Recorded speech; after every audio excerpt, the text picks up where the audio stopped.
Okay, so what does it actually take to be a country? You think there's a simple, clear-cut checklist, right? Well, the reality is a whole lot more complicated. It's really a high-stakes game of global politics. So let's dive in and break down the unwritten rules of this game. And this is really the core question we're tackling today. I mean, it seems so straightforward. If a place has land, a population, and a government calling the shots, shouldn't it just be a country? As we're about to see, the answer has way less to do with legal definitions and a whole lot more to do with power, strategy, and what's happening on the global chessboard. All right, here's our game plan. First, we're going to bust what I'm calling the country checklist myth. Then, we'll get into the real tug of war between law and politics. After that, we'll look at the strategies behind the recognition game and see the very real human consequences of it all. And finally, we'll see how this whole thing creates a world map that's full of political gray zones. Okay, first up, the country checklist myth. This is the idea, the common belief that becoming a country is kind of like passing a test. You just have to check off a few boxes. But is it really that simple? So on paper, international law is pretty clear about what makes a state. You need a defined territory, people who live there permanently, and a government that's actually running the show. Sounds simple enough. But, and this is a huge but, if this was the whole story, a place like Somaliland, which ticks every single one of those boxes, would have a seat at the UN. And it doesn't. This is where the whole myth just falls apart. And that leads us right into the real heart of the matter, the clash between law and politics. This is where we see exactly why that simple checklist just isn't cutting it. Here it is, the bottom line. When it really comes down to it, the decision on whether or not a place gets accepted as a country, well, it's not made in a courtroom based on facts. It's made in the halls of power, and it's based entirely on politics. This really breaks it down perfectly.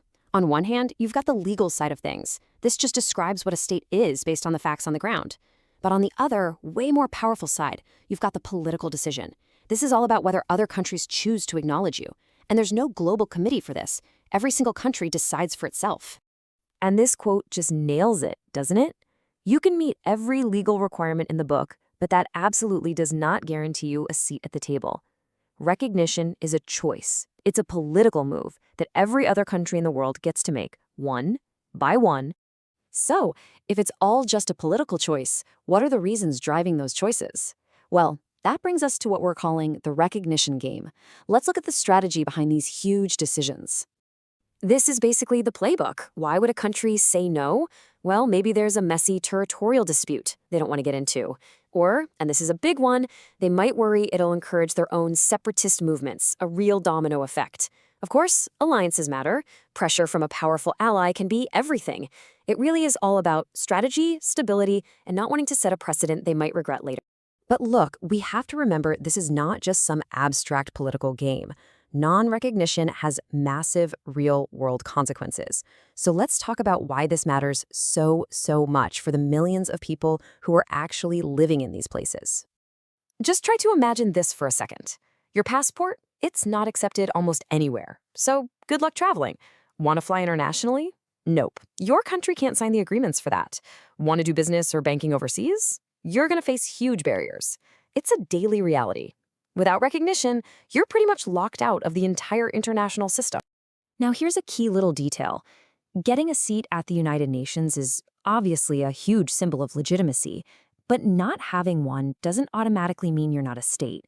You've got places that function just like states. They govern, they provide services, all without being members of the big international clubs.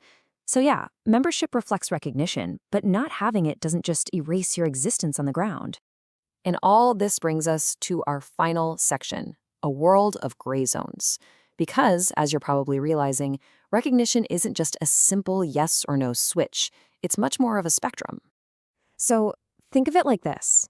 You've got your fully recognized countries, like France. Nobody questions it. Then you have this middle ground, with partially recognized states like Kosovo, where some countries say yes and others say no. And then you're at the other end with widely unrecognized places like Somaliland, which meet the legal criteria but are acknowledged by almost no one. So what does this all mean? It means those clean, neat lines you see on a world map, they're kind of misleading. The reality on the ground is so much messier. The world is just filled with these ambiguous gray zones, places stuck in political limbo, their fate decided by the choices of other nations. Okay, let's bring this all home. After looking at all of this, the one thing to really take away is that the crucial point here is not about whether a state exists based on some checklist. It's about whether other countries choose to acknowledge it. That's the whole game. A state's existence is a fact, but its ability to participate in the world, that's all about acceptance. A country can be real in every practical way, but without recognition, it's stuck on the outside looking in. And that leaves us with a pretty huge question to think about, doesn't it? If our world map is really a political document drawn by power and strategy, not just by rules in a book, what on earth does that mean for the future of borders as we know them?